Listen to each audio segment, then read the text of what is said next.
Bismillahirrahmanirrahim. Assalamualaikum warahmatullahi wabarakatuh. Saya ucapkan kepada Dr. Muhammad Manawi bin Muhammad Akib dan rakan-rakan sekalian. InsyaAllah pada hari ini kami akan membentangkan hasil kajian kumpulan kami yang bertajuk Metodologi Tafsir dan Pembahagiannya. Ahli kumpulan kami terdiri daripada 4 orang, iaitu Nurdini binti Amir Zahid A180457, Nurul Fatihah binti Cik Muhammad Norli A180642, Nurul Nisa Naziha binti Majinid A180579 dan Siti Nur Suhana binti Jafar A179988. Tafsir dari sudut bahasa berasal daripada perkataan fassara yang bermaksud menerangkan atau menyatakan sesuatu. Manakala dari sudut istilah, ulama mempunyai pendapat masing-masing mengenai makna tafsir. Contohnya, Ibnu Faris dan Ibnu Al-Manzur yang menjelaskan bahawa kalimat tafsir membawa maksud penjelasan terhadap sesuatu maklumat yang sedia ada supaya ianya mudah difahami. Selain itu juga, Al-Jurjani menyatakan bahawa tafsir pada dasarnya membawa maksud menyingkap dan menimbulkan. Ini ditambah lagi dengan pendapat Al-Zarqani yang mendefinisikan tafsir sebagai penjelasan atau penerangan terhadap sesuatu.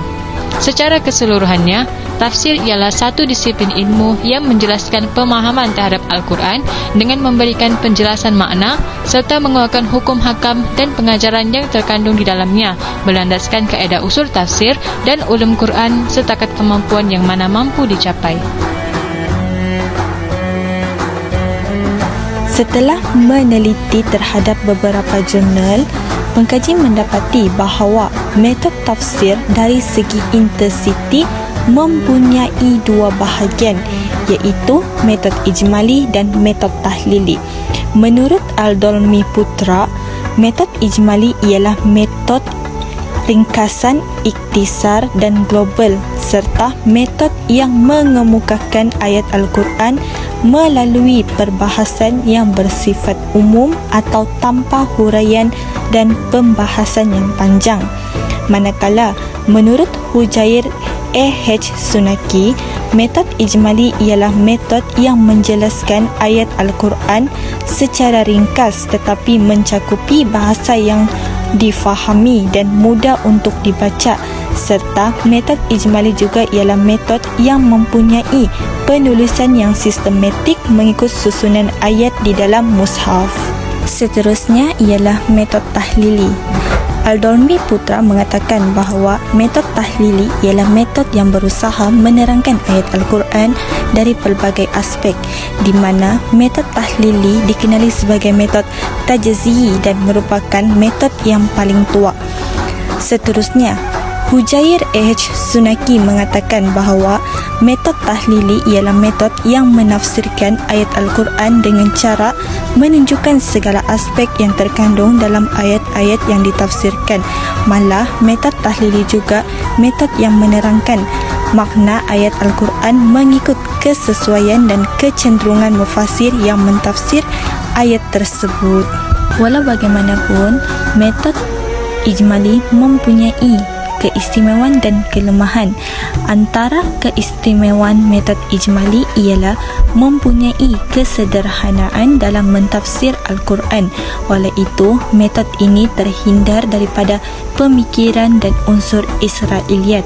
Namun, kelemahan metod ijmali ialah mengakibatkan penafsiran terhadap Al-Quran tidak mempunyai kefahaman yang mendalam dan menjadikan petunjuk terhadap Al-Quran bersifat tidak komprehensif. Seterusnya, terdapat juga kelebihan dan kelemahan bagi metod tahlili. Antara kelebihan metod tahlili ialah dapat memahami ayat Al-Quran dengan lebih jelas dan utuh, serta dapat mengajak seseorang untuk memahami ayat Al-Quran dari surah Al-Fatihah sehingga surah An-Nas secara teratur dan tersusun.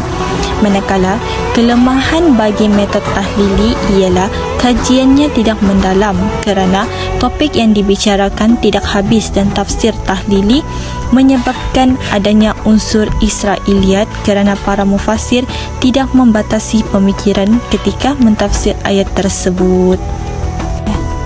Antara kitab yang menggunakan metod ijmali ialah Al-Tafsir Al-Farid li Al-Quran Al-Majid. Kitab ini mempunyai 8 jilid dengan jumlah lebih kurang 3,377 halaman, karya Muhammad Abdul Al-Munim.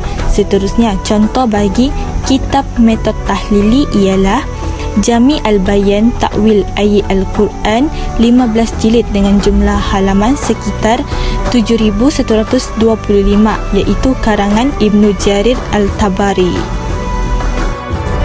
Bagi tafsir yang dilihat dari segi langkah ini, terdapat 3 daripada 4 channel yang telah membincangkan tentang metod ini, dan 2 daripadanya membincangkan tentang metod Muqarran dan Maudu'i.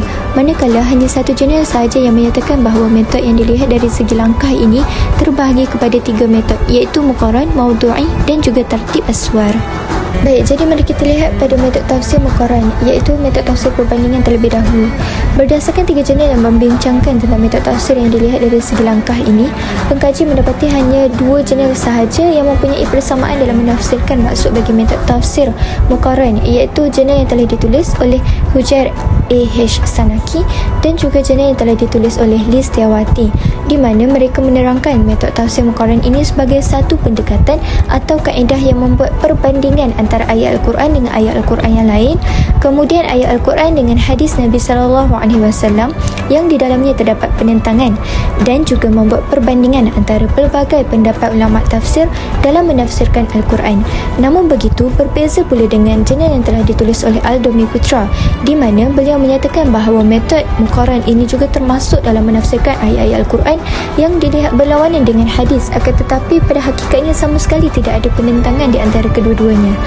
Baik, jadi di antara contoh kitab-kitab tafsir yang menggunakan pendekatan ini ialah kitab Durra At-Tanzil wa Qura At-Ta'wil, iaitu karya Al-Khatib Al-Iskafi, dan Al-Burhan fi Tawjih Al-Mutashabih Al-Quran, iaitu karya Taj Al-Kirmani, dan banyak lagi. Kemudian bagi metod tafsir Maudu'i juga terdapat 2 jurnal yang didapati mempunyai persamaan dalam menerangkan tentang metod tafsir ini, iaitu jurnal yang telah ditulis oleh Hujair Sanaki dan juga jurnal yang telah ditulis oleh Liz Tiawati.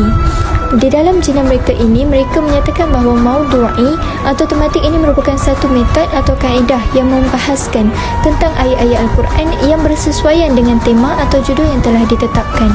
Hal ini berbeza pula dengan jurnal yang telah ditulis oleh Al-Domi Putra, di mana beliau menyatakan bahawa Maudu'i atau tematik ini bermaksud mengumpulkan ayat-ayat Al-Quran yang mempunyai tujuan yang sama, iaitu bagi membincangkan tajuk, topik atau sektor tertentu dan menyusunnya sebanyak yang mungkin sesuai dengan masa turunnya dan sebab-sebab turunnya sesuatu ayat. Kemudian memerhatikan ayat ini dengan penjelasan dan hubungannya dengan ayat-ayat lain, dan kemudiannya mengistinbatkan hukum berdasarkan ayat-ayat tersebut. Baik, jadi di antara kitab-kitab tafsir yang menggunakan kaedah ini ialah Al-Insan fil Quran dan Al-Maraq fil Quran, iaitu karya Mahmud Al-Aqad, dan banyak lagi.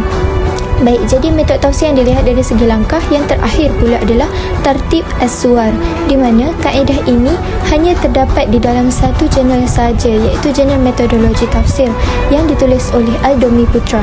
Tartib Aswar ini berbeza kaedahnya dengan Muqarran dan Maudu'i.